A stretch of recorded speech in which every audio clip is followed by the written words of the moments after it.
Entonces, desde estas épocas inmemoriales está presente la discapacidad. Ahora, ese concepto, esa figura de la discapacidad se ha venido transformando. Fíjense que para los griegos, el ciego, más allá de ser un incapaz o una persona capaz de no ser hábil, ¿sí? Capaz de no ser capaz, digamos, como lo define la Academia de la Lengua, para ellos era el tiresias, ¿no? Digamos, dentro de toda esta estructura dramática de los griegos, era un rol muy importante dentro de esta sociedad, desde esta mirada sociológica, era la persona ciega, porque al contrario de lo que decimos que llamamos invidente al ciego, decimos, la forma no es decirle ciego, sino invidente, pues invidente es como el que no ve, el que no ve más allá, porque el vidente es el que ve más allá y el pues ya lo niega, o sea, que es el que no ve más allá, ¿cierto? Cuando en los griegos el ciego precisamente era el vidente, era el que veía más allá. Entonces, hay un análisis interesante porque cuando hablamos de la habilidad de no ser capaz, ¿cierto? Desde la discapacidad, entonces decimos, bueno, ¿en dónde entonces está la potencia de las personas con discapacidad? ¿Cierto?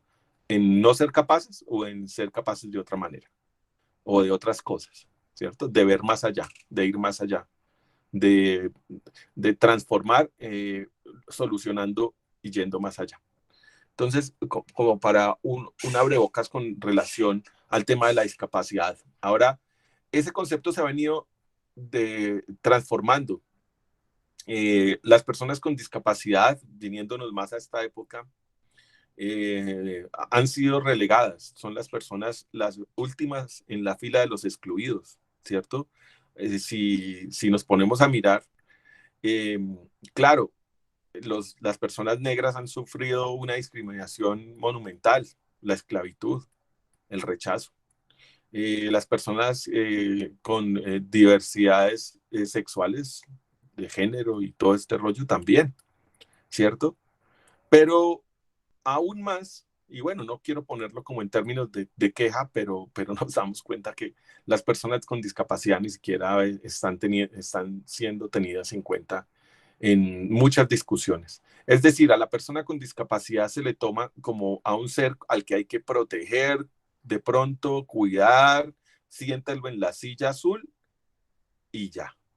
No se le está viendo como un sujeto de derechos, como un sujeto político, como una persona que puede aportarle a la sociedad, ¿cierto? Estamos pensando en que las personas con discapacidad estiran la mano en las esquinas para pedir una moneda y acostumbrados a darles la moneda, pero no estamos acostumbrados ni nos cabe en la mente todavía a muchas personas, a muchas sociedades, que las personas con discapacidad puedan dar algo, que puedan aportarle al fisco de este país, por ejemplo, a la empleabilidad, a la empresa, al crecimiento de las empresas, ¿cierto? Entonces, digamos que ese concepto se ha venido transformando. Antes de la Constitución del 91, como muchas otras poblaciones minoritarias, no existían, ¿cierto? No existíamos, simplemente existíamos como los limoneros de las esquinas, a pesar de que habían personas con discapacidad que se destacaban en diferentes áreas, en la música y en la poesía, en la literatura, Helen Keller, Ray Charles, bueno, muchos destacados, la mayoría gringos, porque pues claro, estos países que están más avanzados económicamente se permiten ciertos lujos con sus poblaciones. También tiene que ver con un tema de recursos, ¿no? Ahora, después de salir de eso, no hacer nada, entonces entramos a ser pacientes. Pacientes. Entonces dijeron, no, es que ellos son enfermos y necesitamos normalizarlos. Es decir, al que no tiene ojos, busquémosle la cura para que los tenga, al que no tiene piernas, pongámosle piernas, es decir, la hegemonización, la normalidad, ¿cierto? Que es un concepto también que tenemos que reevaluar, porque ¿qué es lo normal? Como lo hablaba al principio, lo normal es ser diferente, no es ser homogéneos, no es ser iguales. Entonces, la igualdad está en precisamente reconocer que somos diferentes. Tal vez es lo único que seamos iguales, en que somos distintos. Entonces, digamos que pasamos a ser pacientes. Y eso ha sido una lucha muy tremenda en los últimos 30 años. Porque entonces de ser pacientes pasamos a ser ya como eh, pues, aún ni siquiera sujetos de derechos, nos pasaron a integrarnos. Dijeron, no, pues existen, pues tienen el derecho a que anden por las calles, a que estén en los salones, pero ya, o sea, empezó el tema de la integración. Entonces vamos a integrarlos a la sociedad. Pero integrarlos se quedó corto, porque el integrarlos, por ejemplo, para dar un ejemplo, en las aulas educativas, entonces ponían, antes de integrarnos, para que lo recibieran a uno en un colegio corriente, mm, normalizado, estándar, eso era casi que imposible. ¿Sí? No, no, acá no hay educación para personas ciegas, en una universidad menos. O sea, he conocido personas que en los años, a principio de este siglo, fueron expulsados de universidades como el Rosario por su discapacidad, absolutamente discriminados. ¿Sí? El argumento no, porque es que acá usted, y habiendo pagado matrícula, habiendo entrado, después les decían, no, venga, usted tiene discapacidad, usted no, y les, pero, y ¿cómo sería que les cerraban la puerta? Les prohibían la entrada. Entonces, fíjense ese modelo integrador, como finalmente lo que resultaba siendo es un laboratorio y un caldo de cultivo de exclusión profunda, porque era poner a chicos en las aulas a que no hicieran nada, sin ningún apoyo pedagógico, sin ningún acompañamiento. Y con eso creíamos que estábamos solucionando el problema de la integración de las personas con discapacidad. Luego ya viene este modelo incluyente que tiene que ver mucho con la ratificación bueno, con el surgimiento de la Convención de Naciones Unidas con relación al tema de la discapacidad. Ahí se hace un gran avance, un avance global. Yo los invito a que estudien y miren la convención. Eh, Seguramente ustedes están acá porque les inquieta este tema de la discapacidad. Y yo los invito a que se inquieten y a que generen, a que construyan se apropien y empaticen con este tema, que es un tema que tenemos que volver transversal. Es decir, el tema de la discapacidad no es un tema de las personas que la tienen o que la viven o de sus familias. Es un tema de la sociedad. ¿Por qué? Porque cuando hablamos del territorio, cuando hablamos del territorio, y lo voy a plantear así, hablamos yo puedo hablar de tres niveles del territorio. Uno, mi cuerpo; dos, mi familia; y tres, mi comunidad. Cuando yo me enfermo, cuando me machuca un dedo, no deja de funcionar todo mi cuerpo. Pero, pero a pesar de eso, todo mi cuerpo, mis defensas, mi cuidado, mi atención para no lastimarme, va hacia ese dedo, ¿cierto? Ahora, si me falta un brazo, me falta una mano en ese cuerpo, pues entonces los otros órganos de mi cuerpo, ¿qué hacen? Pues digamos que empiezan a suplir y a buscar otras maneras para interactuar, ¿cierto? Entonces, en ese sentido, digamos que también podemos hablar de nuestro segundo territorio, de nuestra familia, ¿cierto? Si nuestra familia es una familia, bueno, de las familias, digamos, podamos hablar típicas, tradicionales, con mamá, papá, hijos. Cuando uno falta, cuando uno no está, las cosas en la casa se organizan en ese territorio, de acuerdo a esa ausencia, de acuerdo a las nuevas posibilidades. Y lo mismo en la comunidad. En la comunidad deberíamos estar en la misma disposición en ese territorio de apoyar y de saber que cuando a una persona de nuestra comunidad, de nuestro colectivo, le falta o le pasa algo, no es responsabilidad solo de esa persona, es responsabilidad colectiva. Por eso cuando en las marchas y en las movilizaciones la gente dice, pero ¿por qué yo tengo que hacerme responsable de las manifestaciones de los otros? ¿Y por qué tengo que mamarme este trancón en Transmilenio? ¿Y por qué? Si eso no es mi cuento, si eso... No, resulta que la gente no tiene conciencia colectiva y no se da cuenta que somos un solo sujeto colectivo y que lo que nos pase a unos, quiéralo o no, esté de acuerdo o no, influye en mi vida, porque vivimos en un espacio colectivo, porque somos un sujeto colectivo. Y la discapacidad no se escapa de esta reflexión, ¿sí? La discapacidad es un tema de todos y tiene que serlo. Digamos, la lucha de nosotros como activistas sociales y políticos con relación al tema de la discapacidad precisamente consiste en generar la conciencia y decirle a la gente a voz en cuello, la discapacidad es un tema de todos. No porque ustedes puedan llegar a tener una discapacidad en su vida, que es muy posible, porque después de los 70 años lo que generalmente se produce es una discapacidad, ¿cierto? No por causa de la guerra, porque todos los días la guerra nos está dejando cientos y miles de personas con discapacidad. Es decir, la discapacidad en la guerra es un arma, ¿sí? Las minas antipersona no son, no están hechas para matar las personas, están hechas para dejarlas con discapacidad. Entonces, fíjense cómo la discapacidad, la guerra sí es incluyente, la guerra no discrimina. Hace 2 días mataron a un médico en el Cauca ciego por la espalda. Lo habían podido matar de frente, era ciego, pero no, decir matarlo por la espalda, vilmente. La guerra no discrimina. Entonces, en ese sentido, digamos, la reflexión y la invitación es a que creemos empatía y entendamos que la discapacidad no solo es un tema de ser solidarios y de ser tolerantes y ser buenas personas, también es una oportunidad. Entonces, aquí voy a avanzar un poco hacia el tema del arte porque sé que el tiempo es corto. Me gustaría que ahondáramos más en estos temas, pero el tiempo es cortito. Cuando yo, mi madre, la familia es muy importante alrededor de las personas con discapacidad. Ese segundo territorio es vital, ¿cierto? Para una persona con discapacidad.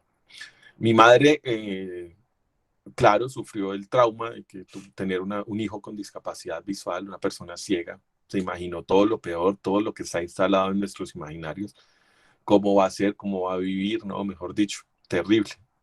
Ella no sabe qué hacer, pero tomó una buena decisión.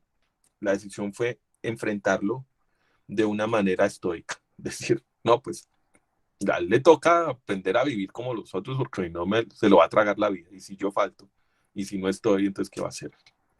Entonces me enfrenta un poco, empieza a enfrentarme a mi discapacidad de una forma muy asertiva, aunque fue empírica. Eh, me relacionó con mis hermanos de la misma manera. Nunca consideró que yo fuera menos o que fuera incapaz. Siempre supo que las maneras mías de llegar a las conclusiones, a las formas de hacer, eran distintas, pero nunca me negó la posibilidad de experimentar y de equivocarme. O sea, al contrario, siempre me empujó y me llevó a eso, a entender que tenía que buscar otras formas de hacer y otras formas de entender y otras formas de relacionar. Ahí nace y surge algo que se iba a solidificar en mi vida adulto, pero que en ese momento estuvo muy presente, es el tema de la multisensorialidad. La multisensorialidad es un concepto que hemos venido acuñando, se ha usado desde los 70s en temas de rehabilitación a personas con discapacidades cognitivas y múltiples. Tiene que ver con múltiples diferentes y sensorialidad, pues con todas las formas de sentir, ¿cierto? Que tenemos de sentir. Hay un tema bien interesante y es que nosotros nos han enseñado que tenemos 5 sentidos, pero en diferentes investigaciones, hallazgos y en experiencias de vida que hemos tenido y creativas, hemos llegado a la conclusión que el tacto es el sentido primordial, es el sentido, digamos, universal, ¿cierto? Es la vista, el gusto, el olfato y el gusto, el olfato y el oído son expresiones del tacto. Y lo explico rápidamente. ¿Por qué? Porque si nosotros nos vamos a pensar, ¿qué es el ojo? El ojo es una serie de tejidos que son estimulados por el contacto de la frecuencia lumínica, de la frecuencia de luz, ¿cierto? No es que la luz llegue hasta el cerebro, no. La luz y esa frecuencia estimulan de forma táctil ciertos sectores del ojo, la retina, el cristalino, y eso es lo que se convierte en una señal, digamos, que interpretamos como la vista o como lo visual. Es decir, ver es una forma sofisticada de tocar. Y lo mismo oír, porque el tímpano, ¿qué es? Es un tejido. Y la lengua y toda la parte nasal, toda la piel, el interior. Entonces, fíjense que el tacto es el... Entonces, si ustedes quieren, algún día son docentes de personas con discapacidad y ustedes dicen, bueno, tengo a un ciego, a un sordo, a una persona cognitiva, ¿cuál sería el camino universal? Pues el tacto, porque realmente no hay formas, no hay otra, no hay, bueno, muy pocas formas, muy pocas personas en el mundo carecen del sentido del tacto, ¿cierto? Digamos que realmente son muy mínimas, sí existen algunas patologías, algunos diagnósticos, pero son muy pocas. Entonces, a través del tacto podríamos llegar a todo el mundo. Es un sentido que realmente nos permite la inclusión, si hablamos desde esa perspectiva. Entonces, desde ahí, desde el tacto, hablamos de la multisensorialidad. No solo sentimos lo exterior, también sentimos lo que está dentro de nosotros. Hablemos en términos coloquiales, un dolor de cabeza. ¿Dónde sientes el dolor de cabeza? En la cabeza. ¿Por fuera de la cabeza? No, por dentro. ¿Por qué? Pues porque se inflama algo, porque algo sucede al interior. Entonces no sentimos solo por fuera, también sentimos por dentro. Es decir, por dentro también tenemos piel, ¿cierto? Ahora, los sentimientos, las emociones, las percepciones, ¿cierto? También surgen de un ejercicio táctil. Cuando uno siente angustia, está, está, está, digamos que hay un ejercicio interior, hay unas sustancias y hay unas contracciones o distensiones musculares que nos permiten sentir esa angustia o ese miedo o esa alegría. ¿Mm? Eso tiene que ver también con lo multisensorial. Entonces, fíjense cómo pasamos de un plano rehabilitador, de que antes el tema de la multisensorialidad en los 70 se hablaba, era la multisensorialidad temprana para los niños con discapacidad y ayudarles a que puedan interactuar mejor con el mundo, ¿cierto? Como una terapia rehabilitadora y una terapia médica, terapéutica.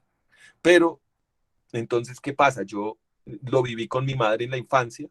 ¿Qué hacía mi mamá para explicarme a mí, por ejemplo, cómo era eh, eh, un, un, un animal que yo no podía tocar? Porque bueno, un perro, claramente había un perro y yo tocaba el perro y ya sabía cómo era el perro, el que tenía pelo, orejas, trompa, listo. Pero un elefante, ¿cómo iba a tocar yo un elefante? No, que es que el elefante tiene 4 patas, una trompa, 2 orejas. Eso se vuelve muy abstracto a la hora de explicarlo, ¿cierto? Entonces, ¿cómo fue la multisensorialidad para mi mamá empíricamente? Pues entonces cogía muñequitos. Ah, no, mira, es que el elefante es así, me pasaba el juguete. Entonces yo ya tocaba el juguete y decía, ah, mire, es que el elefante es por las patas estaban era abajo, la trompa no estaba atrás y no adelante. Ah, bueno, esto es un elefante, ¿cierto? O la forma de un elefante, digamos. De esa forma me fui acercando un poco como al mundo visual, digámoslo así, como empezando a enterarme de muchas cosas. Ya en mi adultez, entonces yo cojo este tema de la multisensorialidad, que en principio, como les digo, no se llamaba así, no lo conceptualizaba así, era una forma empírica, y fue a través del teatro. Yo estudié como leyeron ahí mi perfil, yo soy egresado de la Academia Superior de Artes de Bogotá, como maestro en música, pero me dieron haber graduado también como teatrero, porque la mayoría de mis amigos eran teatreros. Y hice música para teatro, de hecho, del 2004 hasta hace 2 años, que hice mi última producción para un grupo que se llama Teatro Tierra. Eh, y bueno, ahí en el teatro aprendí, empecé a entender este tema de la multisensorialidad, no solo externa, sino interna. ¿Sí? ¿Por qué? Porque el teatro plantea una metodología y es la mímesis. ¿Sí? Que si tú quieres, y la danza, ¿no? El tema y los temas escénicos y la enseñanza escénica está basada en la mímesis. Entonces, el profesor de coreografía, de ballet está al frente, bailando, y los alumnos están detrás, mirándose al espejo para ver si lo están haciendo igual. Entonces, cuando yo me enfrenté a estas metodologías y quería participar, entonces dije, bueno, pucha, pero si no veo. Y los profesores, no, pero si no ve. Pues no puede ser teatro, no puede ser actor, no puede ser bailarín. No, sí se puede. ¿Cómo? Pues buscando otras alternativas, otras metodologías, otras maneras. Entonces, ¿qué pasó ahí? Pues empecé a entender esa multisensorialidad interna. Las posturas, digamos, el trabajo corporal, si bien una metodología muy útil es la mímesis para los que ven, pues para los que no ven, no. Pero hay otra forma y es desde adentro, ¿cierto? ¿Cómo siento yo una posición corporal? ¿Cómo aprendo yo a sentir un gesto, a hacer una cara, a subir las cejas, a arquear la boca? ¿Cómo sé que estoy recto o que estoy encorvado? Si no me estoy viendo en un espejo. Y si los otros, bueno, los otros pueden estar diciéndomelo, ¿no? Como, oiga, hermano, enderécese, pero ¿cómo sé que es estar recto, erguido? Entonces, eso sucede a través de un proceso interno de conciencia de lo interno, de cómo nos sentimos, de lo sensorial.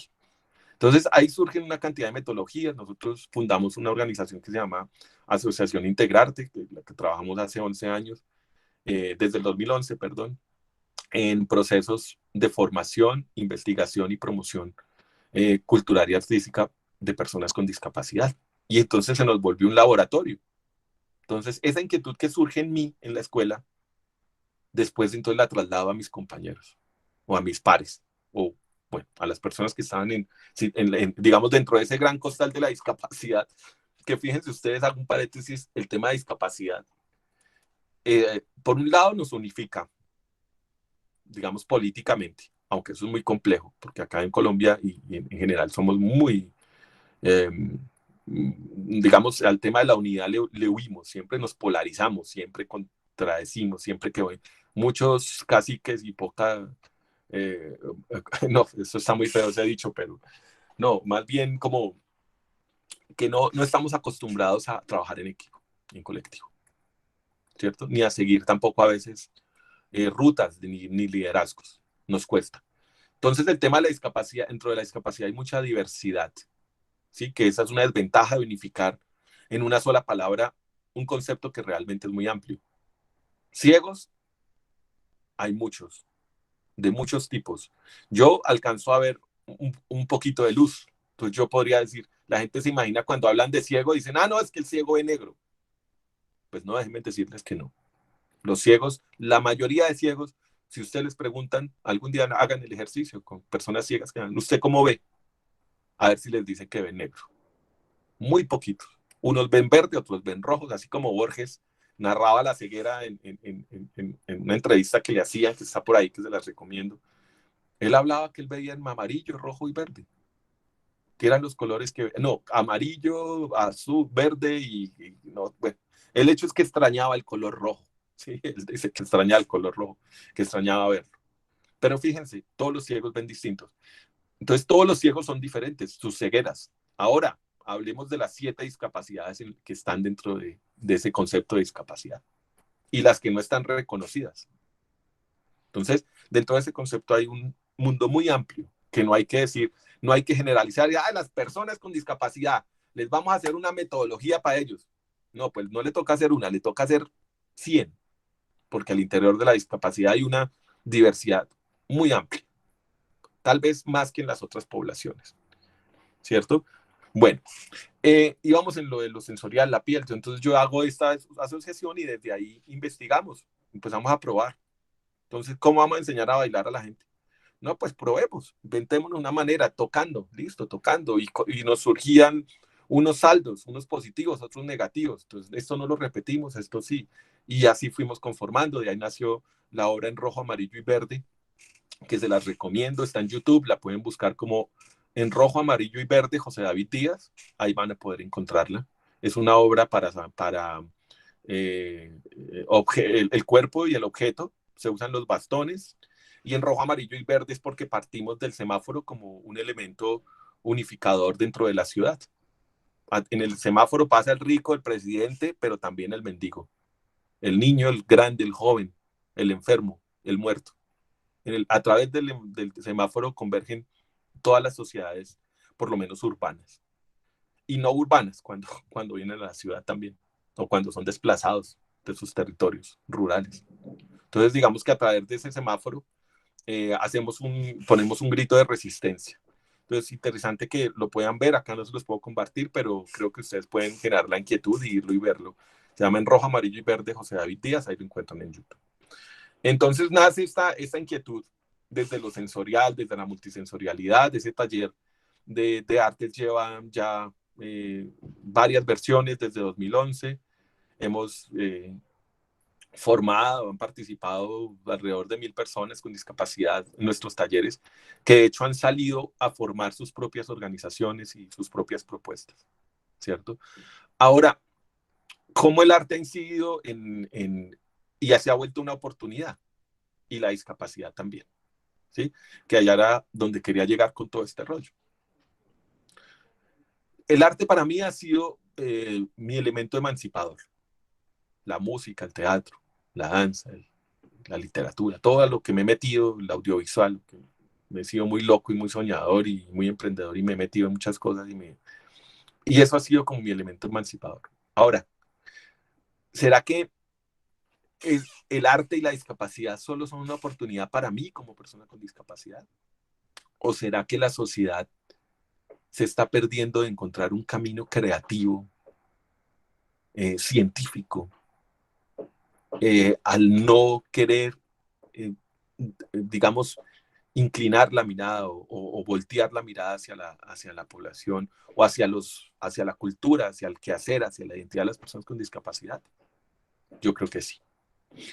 ¿Por qué? Pues porque resulta que no, cuando uno no ve, en este ejemplo concreto de mi vida, por ejemplo, vamos a hablar de algo concreto y cotidiano, la cocina. Sí, yo cocino, tengo hijas, tengo esposa, cocino, estudio. Y cuando yo me meto a la cocina, interactúo con esos elementos de una forma distinta a como lo hace alguien que ve, ¿cierto? Yo corto la cebolla, el tomate, no me corto, no me quemo. ¿Mm? ¿Cómo lo hago? Eso es muy interesante analizarlo, porque esas formas de hacer no solo me pueden servir a mí, le pueden servir a la sociedad en general, ¿cierto? Si yo adapto una máquina para que una persona ciega, una máquina de café, y ya les voy a hablar un poco más de un proyecto que se llama Café a Ciegas para finalizar. Si yo hablo de que vamos a adaptar una máquina para que personas ciegas puedan operar esa máquina, no solo beneficio a las personas ciegas, sino a la sociedad en general. No solo al que no ve, sino al que de pronto no tiene una movilidad reducida, o de pronto a la señora que incluso al que quiera hacerla, digamos, esa máquina se vuelve más fácil de operar. Si la opera un ciego, la opera un niño, la opera cualquier persona. Entonces, beneficia.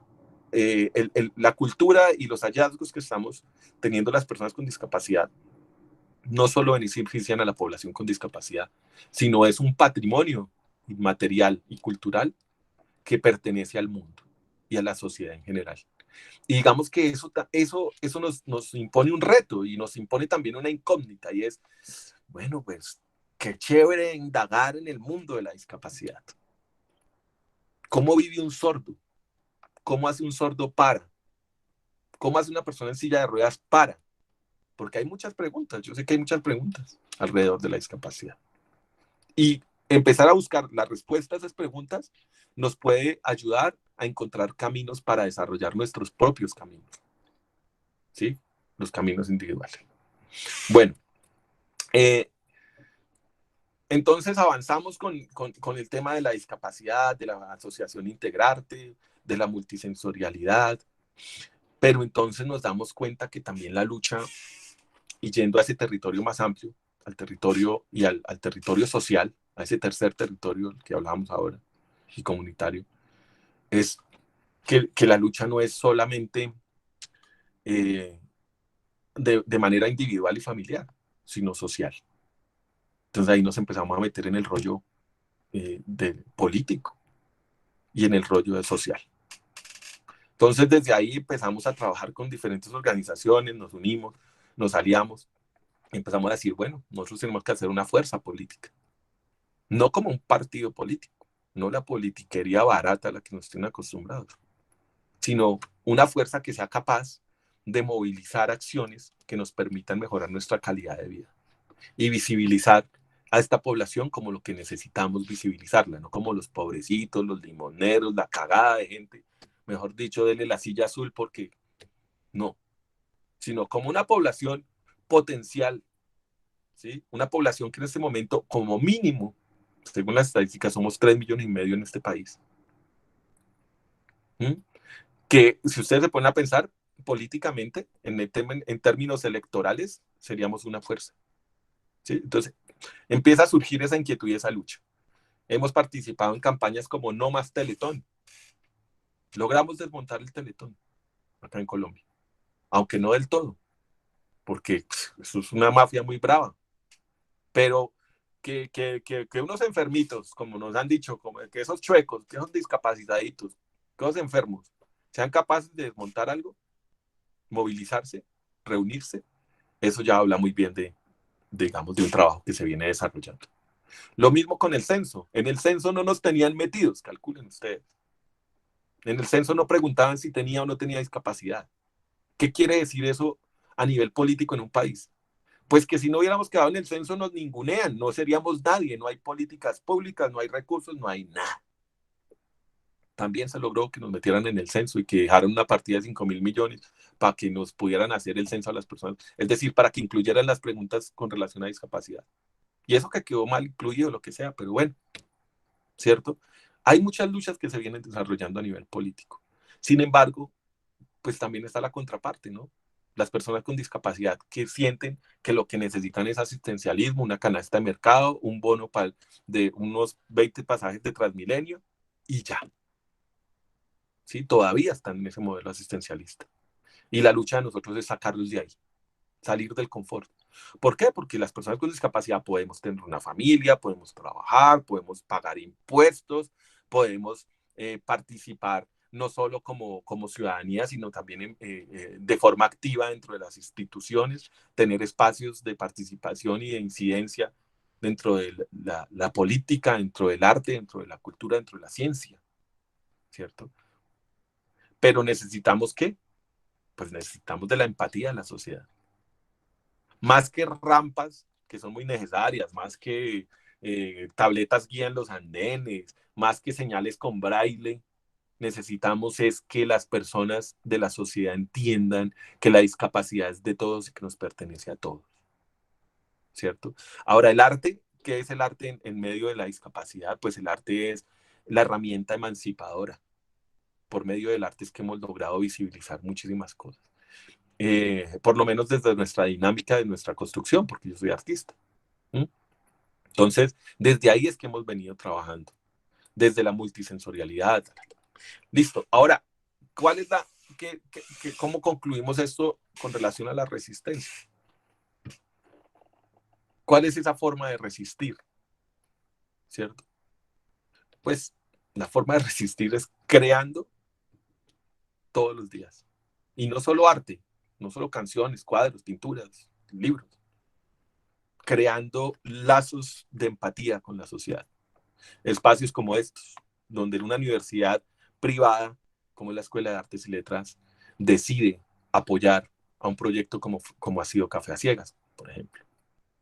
¿Cierto? Yo felicito y aprovecho el espacio para agradecerle a la Escuela de Artes y Letras y por el espacio que nos ha dado, por la oportunidad de tener estos temas y ponerlos sobre la mesa en espacios culturales y en estas semanas importantes donde se discuten muchísimas cosas, haya un espacio para la discapacidad. Los felicito a la Escuela de Artes y Letras y la exhorto para que siga abriendo estos espacios porque son de construcción, no solo de crecimiento, no solo institucional, sino personal para cada uno de los alumnos y profesores que aquí se encuentran. Cuando uno conoce a una persona con discapacidad, cuando uno atraviesa la discapacidad, cuando uno la vive y se acerca, se le transforma la vida. Le transforma la vida. Miren, nosotros hemos tenido personas con discapacidades que antes eran excombatientes, exparamilitares, personas que mataban, asesinaban, secuestraban, violaban, y que después de adquirir una discapacidad han transformado su camino, han emprendido otra búsqueda. No quiere decir ahora con esto que las personas con discapacidad sean absolutamente buenas y unos angelitos. Pues no, habrán las personas con discapacidad asesinas, violadores, ladrones, estafas, claro, porque somos seres humanos, ¿cierto? Digamos que eso es otro tema, no podemos ni subestimarlo, siéntenlo en la silla azul, ni sobreestimarlo, ay, son angelitos. No, no, son seres humanos, ¿cierto? Pero digamos la discapacidad, la condición de discapacidad sí nos atraviesa y sí nos permite tener otra mirada. Y creo que esa mirada es muy importante para el crecimiento de nuestro país a nivel político, a nivel educativo, a nivel social, a nivel artístico. Entonces la invitación en esta charla tan corta es a que ustedes examinen su corazón, sus sentimientos, lo que está por dentro, lo que sienten ahora por dentro con relación a este tema y lo puedan expresar a través de sus experiencias diarias y de su cotidianidad, de sus saberes, de su carrera, de lo que estudian, de sus sueños. Y tengan en cuenta que pues la discapacidad existe y no solo son personas que necesitan ayuda, sino que también es una posibilidad creativa, una posibilidad económica, una posibilidad científica.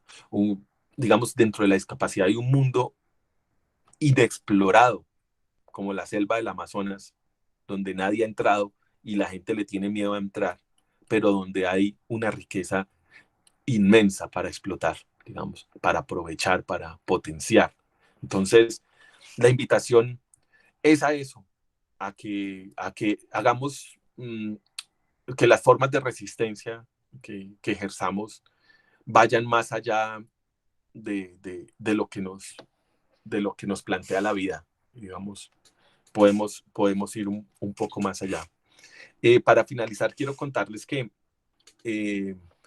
Café a Ciegas surge después de esa experiencia con Integrarte, la asociación Integrarte. Nosotros hicimos todo un proceso de formación, de investigación, de promoción, hicimos festivales de discapacidad, de no discapacidad, con personas con discapacidad, mezclando discapacidades, bueno, hicimos de todo. Pero resulta que hay un derecho fundamental que no hemos podido solucionar,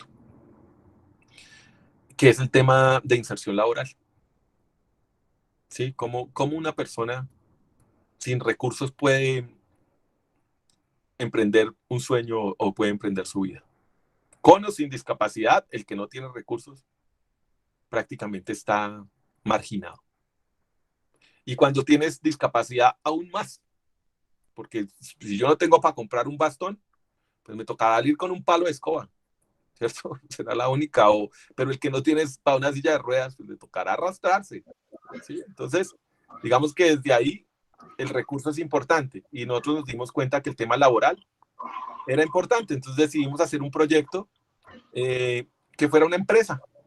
No más cosas, no más, digamos, apartarnos un poco del tema del ánimo sin ánimo de lucro y decir, no, vamos a hacer un espacio con ánimo de lucro que involucre la multisensorialidad, que involucre todo ese aprendizaje alrededor de la discapacidad, pero que involucre también la el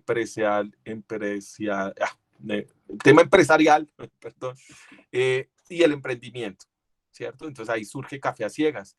Yo los invito a que también nos apoyen en las redes.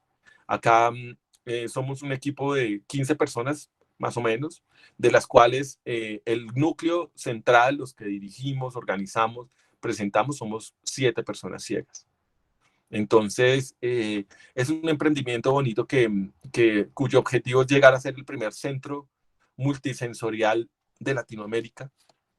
No existe un centro multisensorial, digamos que este concepto viene creciendo hace poco y no existe como un espacio donde se centren. Nosotros queremos ser el primer centro multisensorial de Latinoamérica y arrancamos por Café a Ciegas, y Café a Ciegas digamos que es una marca que reúne varios productos. Entre esos sacamos un producto artístico que se llama Café a Ciegas, una experiencia que pone a prueba tus sentidos, que estrenamos en el mes de febrero, y es una experiencia escénica que involucra el café, toda la cultura alrededor del café y los elementos sensoriales alrededor del café, el teatro, la música y la literatura. Dura 40 minutos, es totalmente a oscuras. Ustedes vivirían una experiencia totalmente a ciegas durante 45 minutos. Es muy enriquecedora y linda, digamos, esta experiencia. Ese es uno de nuestros productos. Tenemos también, nosotros vendemos café tipo honey, café natural, marca Café a Ciegas. Y también ahorita en diciembre vamos a lanzar, pues por causa de la pandemia, un producto que se llama Café a Ciegas más Historia, que tiene que ver un poco más con la vida de los que hemos creado Café a Ciegas, y bueno, también va a tener su experiencia multisensorial virtual. Esto lo vamos a estrenar en diciembre. Entonces yo los invito a que nos sigan en las redes sociales como Café a Ciegas, así aparecemos por todo lado, para que se hagan partícipes y cómplices de, digamos, de estos emprendimientos y puedan acercarse. Eh, bueno, básicamente es eso lo que venía a decirles. Para concluir, es la discapacidad no es un monstruo. La discapacidad es una oportunidad, una nueva mirada de la vida, ¿cierto? Una nueva mirada que no es única, que es diversa. Depende desde el ángulo que se mire, depende del tipo de discapacidad de donde partamos. No es lo mismo el mundo de los ciegos que el mundo de los sordos, ¿cierto? Ni el mundo de la discapacidad física que las discapacidades múltiples o digamos, psicosociales. ¿Mm? Entonces, eso es importante. Y la invitación es a que pues generemos la empatía y empecemos a trabajar y a inquietarnos por estos temas. ¿Sí? La discapacidad no muerde. Hay que acercarnos, hay que vivirla y no hay que tenerle miedo, porque no es el tema, generalmente los niños y la cultura, cuando lo ven a uno ciego, la gente corre, huye, se asusta, no sabe cómo hablar. No, hay que quitarnos un poco ese miedo y saber que pues es una condición humana como cualquier otra. Y bueno, no sé si hayan inquietudes, creo que hay algunos videos que tiene la compañera Lina, no sé si quieran compartirlo. Bueno, hace poco eh, podemos compartir si quieren el de Ramona para que lo vayamos alistando, lo voy a presentar. Ramona es una canción que compuse en el año 2012 en el marco de la creación de la banda sonora de una obra de teatro tierra que se llamó Las Víctimas de la Guerra, basada en un texto dramático que escribió eh, una escritora del siglo XIX, Soledad Acosta de Samper, digamos que era de la oligarquía, pero era raro porque las mujeres en esa época no tenían ni voz ni voto ni nada. Sin embargo, ella alcanza a escribir en varios magazines y deja esta obra, Las Víctimas de la Guerra, que narra un poco la situación que viven en 1867 en la guerra civil acá en Colombia. Entonces, bueno, es una obra de mucha actualidad porque la guerra no ha cesado, sí, la guerra no ha parado. Entonces, narra un poco la travesía que hace una mujer, como siempre las mujeres, llevando del bulto, bueno, de una manera increíble, ¿no? A través de la historia. Entonces, digamos, es un homenaje a esas mujeres campesinas que tuvieron que atravesar el dolor, la guerra, y después de esa guerra y ese dolor ha derivado en una discapacidad. Ramona atraviesa la guerra detrás del amor de su vida y cuando llega a Bogotá, después de atravesar dolores, penurias durante meses, eh, digamos, adquiere una discapacidad psicosocial. Como mal dirían, se vuelve loca a causa de la guerra. Entonces, Ramona es un homenaje a las víctimas de la guerra con discapacidad. Ramona es un grito de, de, de, de, de auxilio, ¿no? Una alarma que dice, no queremos más discapacidad por causa de la guerra, ¿cierto? Porque una cosa es que por causa del destino, nací con retinosis pigmentaria y tuve que ser ciego. Pero otra es que venga alguien y me deje ciego por un bolillazo en la cabeza, que porque es la autoridad, ¿cierto? Otra es que me pongan una mina antipersona y otra es que el mismo Estado patrocine que las personas queden con discapacidad. Eso sí es inadmisible, ¿sí? Una cosa es la discapacidad por causa de la naturaleza orgánica, porque esa es la diferencia. Otra es la discapacidad como arma de guerra. Esa no la aceptamos, ni la toleramos, ni la resistimos, y más bien nos resistimos a esta situación de guerra. Eso es Ramona, no sé si ya esté listo y la puedan compartir, por favor. Con esta canción de Ramona cerramos y... Ay, Ramona, desde tu casa hasta el río ya se escucha lamentos y suspiros, la fragancia de claveles y delirio trae consigo el temor, la soledad, desolación y una traición al alma. Ay, Ramón, desde tu casa hasta el río ya se escuchan lamentos y suspiros, la fragancia de claveles y delirios traen consigo el temor, la soledad, desolación y una traición al alma. Por los caminos del horror, sangrando el corazón, el rumbo se perdió. De muerte el pueblo herido está, no hay vencedor, solo el dolor. Del campo solo yace, lejos el campo, el fuego todo consumió, la dignidad y la razón y hasta el amor de madre. Ay, Ramón,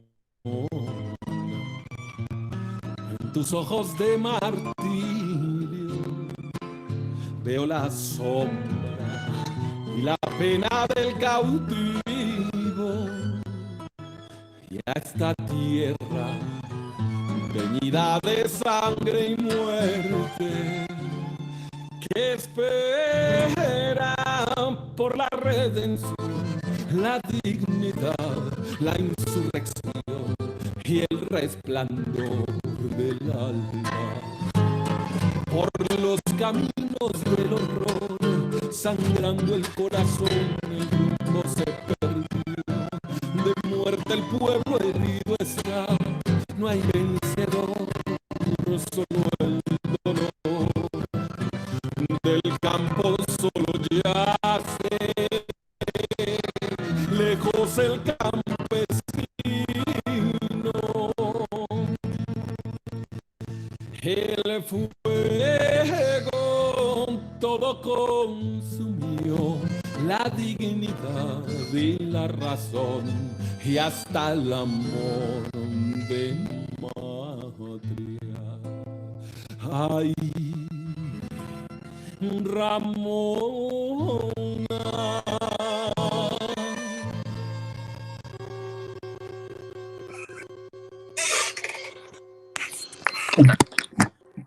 Bueno, sabemos que la experiencia a través de Google no es muy agradable por la conectividad. Sin embargo, esta pieza la encuentran por YouTube como Ramona José David Díaz. También quiero invitarlos a que nos sigan en Café a Ciegas y también quiero invitarlos muy especialmente a que vean un documental o bueno, un trabajo, un conversatorio que hicimos pregrabado, que se llama, para que echen lápiz o lo escriban ahí en su ordenador, se llama la discapacidad y el conflicto armado en Colombia, una perspectiva multisensorial. La discapacidad y el conflicto armado en Colombia, una perspectiva multisensorial. Aquí contamos con el apoyo de la Escuela de Artes y Letras en una de las obras que hacen parte de este conversatorio.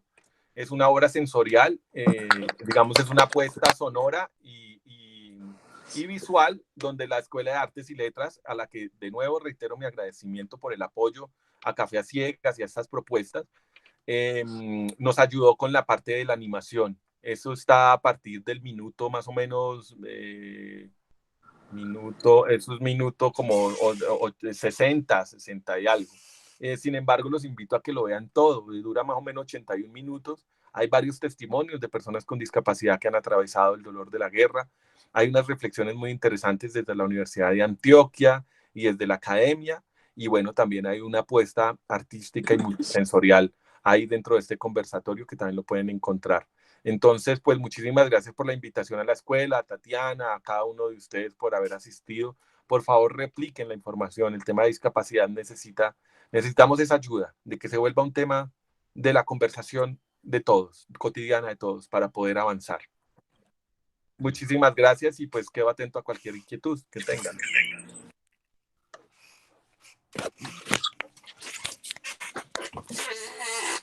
Bueno, muchísimas gracias a José David, a todos y todas. Si alguien tiene una pregunta, pues por favor les pedimos que activen su micrófono y hay una información bien bonita de Café a Ciegas, entonces la invitación a que la miren si desean por redes sociales y si alguien tiene alguna pregunta, pues la podemos hacer en este momento.